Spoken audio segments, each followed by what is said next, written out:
Hi students, this is Dr. Ways and welcome to your lecture on upper limb muscles.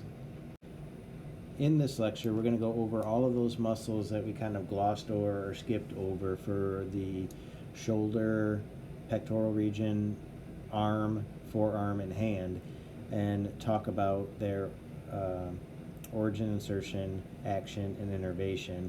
And mostly what I want you guys to focus on is the innervation and the action of each muscle.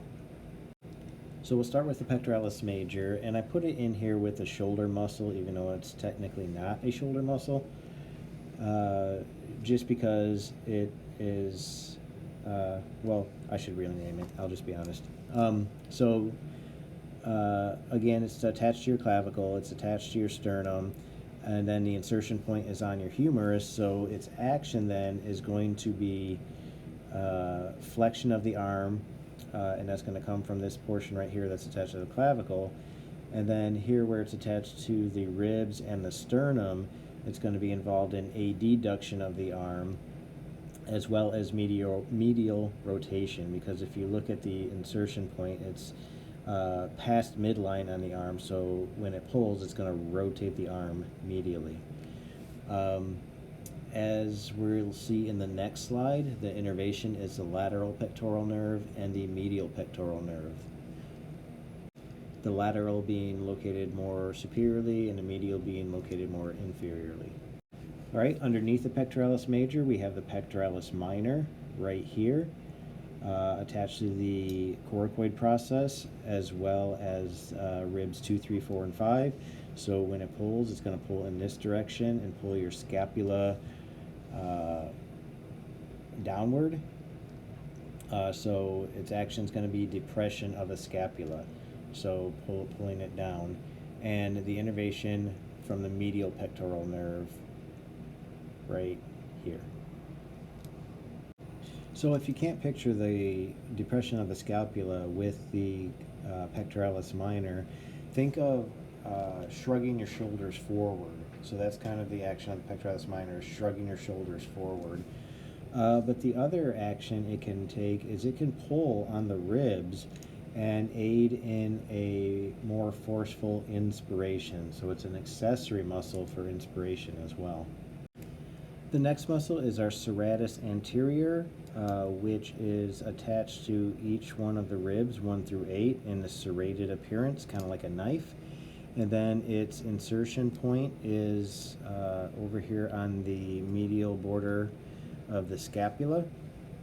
And so when this muscle pulls, it's going to involve the, depending on which part of the serratus anterior is activated, it's going to have an upward rotation of the scapula, where the inferior angle is going to head this way, causing an overall rotation this way. It's going to hold the scapula against the thoracic cage. In fact, it's its primary function, because when you see, it's innervated by the long thoracic nerve, which is right here. And when you have a defect in the long thoracic nerve or the muscle itself, what you end up with is winged scapula, where the scapula is not held against the thoracic cage and it's kind of out here instead. We call that winged scapula. Also involved in protraction of the scapula. So remember, protraction is heading in this direction. All right, next is a deltoid muscle, which goes from the spine of the scapula here, as well as to the acromion and the lateral third of the clavicle. So it goes all the way around from back towards the front, and goes all the way around from the posterior to the anterior of the arm. All right, so there are different parts of it which are going to do different things. If we look at the anterior part, known as the clavicular part, that's going to involve flexion of the arm at the shoulder joint, so it's going to pull your arm forward in that direction. Also involved in medial rotation of the arm, because if you look at the insertion point, it's towards the back, so when you pull on it, it's going to rotate medially. If you're using the clavicular part. Talking about the acromial part, which is kind of in the middle here, that's going to be involved in abduction, so bringing our arm away from the midline. And then if we look at the spinous part, of course that's going to be in the back here, that's going to be involved in extending our arm back behind our body, or extending it back to anatomical position from a flex position, as well as lateral rotation of the arm. So if it's pulling and rotating the bone this way, that's known as lateral rotation. And the innervation will be the axillary nerve, which we can see right here going to the lateral part of the humerus. All right, the next two muscles are going to be associated with the spine of the scapula here. So if that's the spine, then anything above that is going to be supra, and anything below that's going to be infra. So we have the supraspinatus above the spine and infraspinatus below the spine. All right, and both of them have insertion points on the humerus here, the greater tubercle. And so when these muscles contract, what they're going to do is abduct the arm, because they're literally pulling on that bone. So this part's going to go this way, and then the arm is going to go this way. So that's going to be the supraspinatus. The infraspinatus is going to be more involved in lateral rotation. So if we see its attachment back here in the back of the arm, and it pulls, it's going to rotate the arm in this direction away from the front of the body. Both of them are supplied by the suprascapular nerve. All right, the next two muscles are our teres muscles. Teres, which means being round and long. So here's the teres minor, that is superior. Teres major, inferior. It's major because it's a bigger muscle, minor because it's a smaller muscle. So both of them are attached to the dorsal side of the scapula. The teres minor is attached to the posterior portion of the humerus, so when it contracts, it's going to be involved in lateral rotation. So you notice a theme here: anytime a muscle is attached to the posterior part of the humerus, it's going to be involved in lateral rotation. If it's attached to the anterior part of the humerus, which you see here with the teres major, that's going to be involved in medial rotation. In other words, rotation towards the front of the body. All right. The teres major is also involved in adduction of the arm. It's a bigger muscle, so it's going to pull the arm back towards the midline of the body if it has been abducted previously. The teres minor is supplied by the axillary nerve, whereas the teres major is supplied by the lower subscapular nerve. All right, next we have the triceps brachii. Triceps referring to 3, so there are 3 heads to this. The insertion points are on the olecranon process of the ulna, and the origin points are in 3 different spaces. The long head is the infraglenoid tubercle, so just below the glenoid cavity. Lateral head is posterior humerus, and the medial head is the posterior humerus as well. And so when these muscles contract, since they're attached to the ulna here, what they're going to do is they're going to pull the ulna backwards, and that's going to result in extension of our forearm at the elbow, or at the elbow joint rather. The triceps brachii is going to be supplied by the radial nerve. All right, so I'm not sure why this slide is still in here, because this is old information as opposed to your bare bones information, which was on the previous slide. But the one thing that this slide is showing you that wasn't on the previous one is the actual attachment of the lateral head of the triceps brachii. And then, of course, you see the attachment of the medial head here, and then the long head would be up here underneath the infraspinatus. All right, we've already talked about these spaces in a previous lecture on the shoulder. The quadrangular space right here, the triangular space right here, and the triangular interval right here. The only thing different about what it's giving you here is what is actually going through each individual space. So go back to the shoulder lecture, look at the boundaries of the quadrangular space, the triangular interval, and the triangular space, and then remind yourself of what is going through those particular spaces and why they're important. So moving on to the anterior portion of the arm, we have our biceps brachii, bi meaning two. There are two heads. There is the long head of the biceps brachii, and we talked about the tendon as it's going through the transverse humeral ligament and attaching to the superior border of the glenoid cavity, or the glenoid labrum. And then we have the short head of the biceps brachii attached to the acromion process here. And so those are going to go down and they're going to attach to the radius, as well as some connective tissue down here. And when you contract the biceps brachii, it's going to pull on the radius and flex your forearm at the elbow. So that's going to be the primary function or action. But it's also going to be involved in supination, because if it's attached to the radius and it pulls in this direction, your arm's going to slightly supinate. Just underneath the biceps brachii, we have the coracobrachialis, which its name tells you exactly what it's attached to, the coracoid process, as well as to the medial border of the humerus. And so when it contracts, it's also going to pull on the humerus and cause flexion of the arm, but instead of at the elbow, it's going to cause flexion of the arm at the shoulder joint. So it's going to be more involved in flexing our entire arm rather than just our forearm.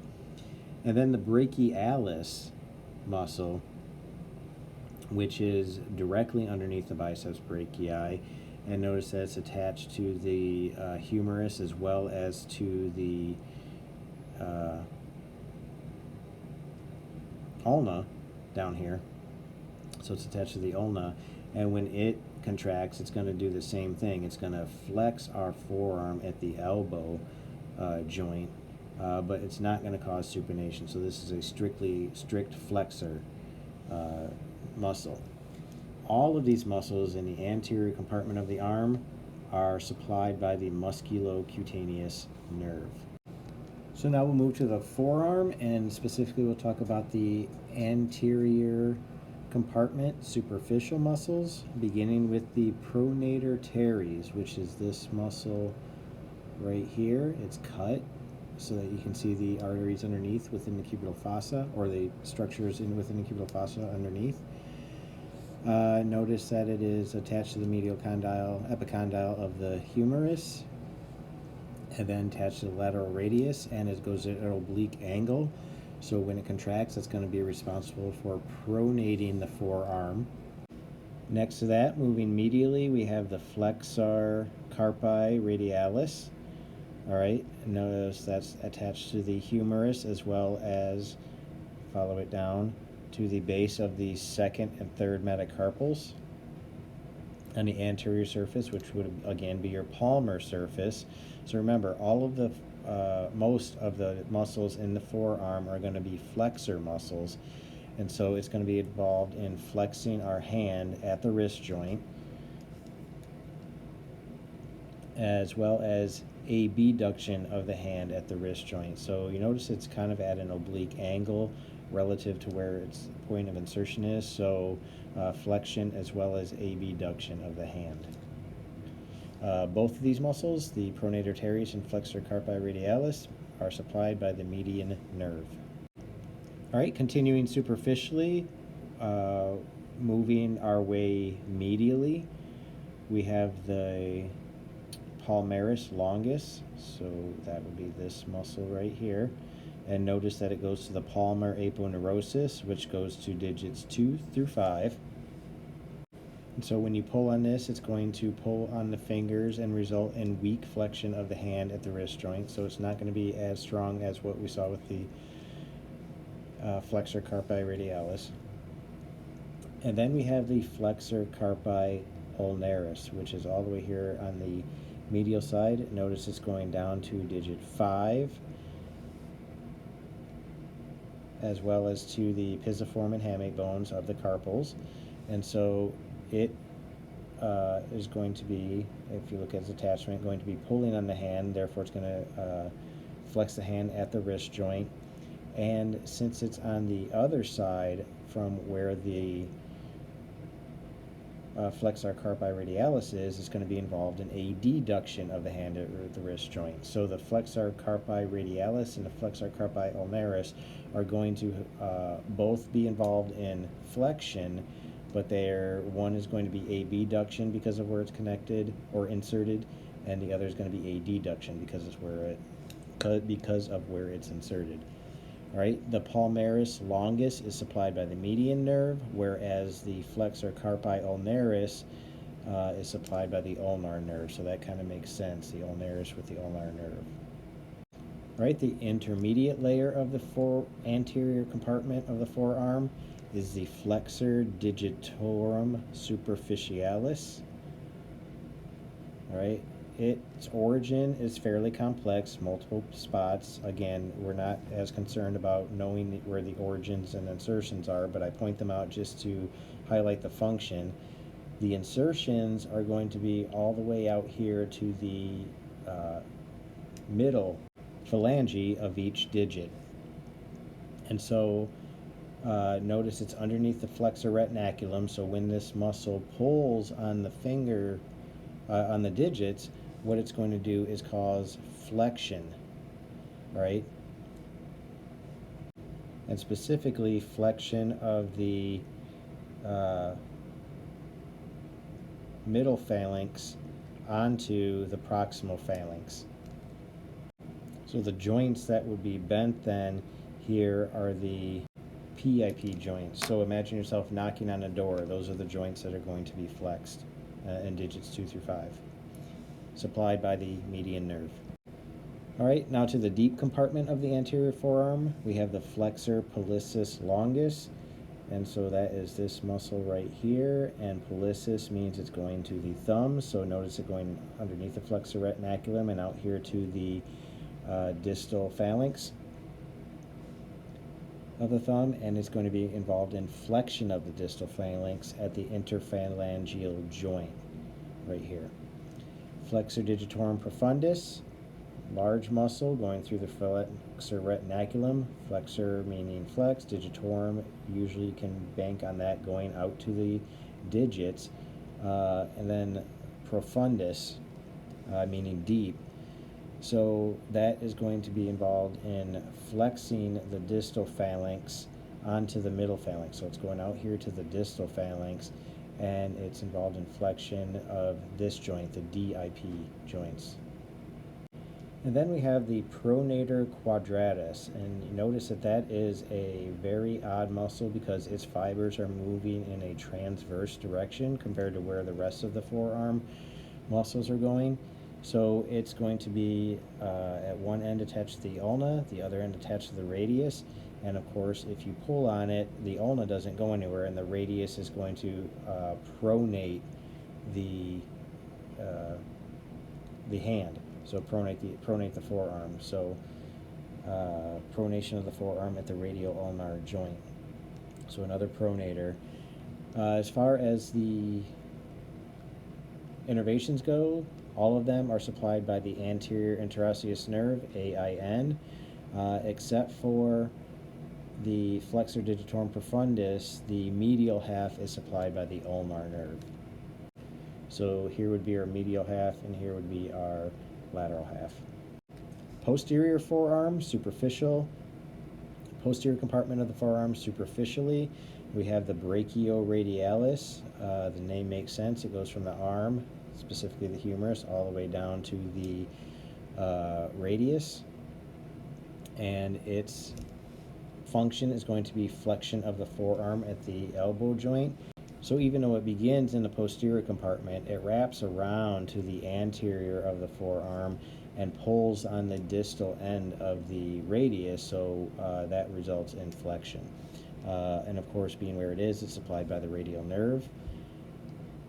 Lateral to that, we have the extensor carpi radialis longus, which is this one right here, extensor carpi radialis longus. All right, and this is the posterior of the arm. B represents the posterior. So we're going more medially here, so from lateral to medial. That is attached to the base of the second metacarpal on the posterior surface, so it's going to be involved in, since it's attached here, extension of the hand at the wrist joint. All right, so extension of the hand at the wrist joint, and since it's attached to the lateral portion of the hand, it's going to be involved in abduction of just the hand at the wrist joint, supplied by the radial nerve. And then we have our extensor carpi radialis brevis, so this smaller muscle here, which is what brevis means, that's going to go to the base of the third metacarpal on the posterior surface. So again, you're going to see extension of the hand at the wrist joint, just like we saw with the extensor carpi radialis longus, as well as abduction of the hand at the wrist joint. So these two have the same function, slightly different innervation, the deep branch of the radial nerve as opposed to the actual radial nerve.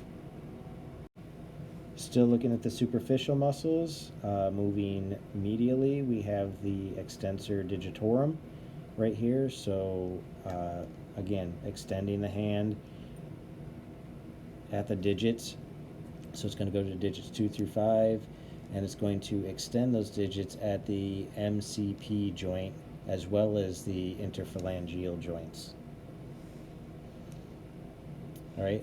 And it's going to extend the hand at the wrist. So, as it's extending the fingers, it's going to extend the hand as well.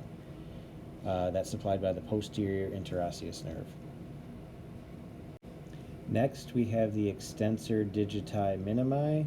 So this muscle right here, extensor digiti minimi, minimal, small. Think of it going to the 5th digit. So it's going to be involved in extension of digit 5 at the MCP and interphalangeal joints, again supplied by the posterior interosseous nerve. The extensor carpi ulnaris, continuing to move medially on the posterior compartment, superficial. It's going to go to the base of the fifth metacarpal, so it's going to be involved in extension of the hand, not necessarily that particular finger, as well as adduction, since it's more on the medial side of the base of the fifth metacarpal. So extension and adduction. Posterior interosseous nerve is the innervation. And then we have the anconeus, and the anconeus is another one of those weird muscles where it's going at an oblique angle from the humerus to the ulna right here. So when it contracts, it's going to be involved in extension of the forearm at the elbow joint. So even though it's at an oblique direction, it's still pulling on the ulna here, and since the ulna does not do anything except hinge, it's just going to be involved in extension.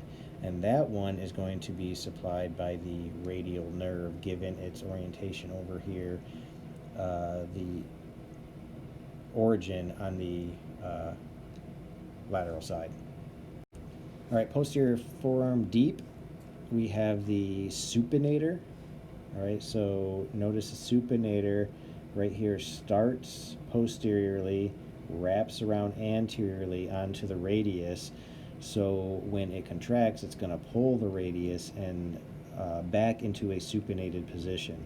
So it's going to supinate the forearm. All right, supplied by the posterior interosseous nerve. And then we have the abductor pollicis longus. Abductor, so that'd be right here. It's going to involve an abduction of the thumb.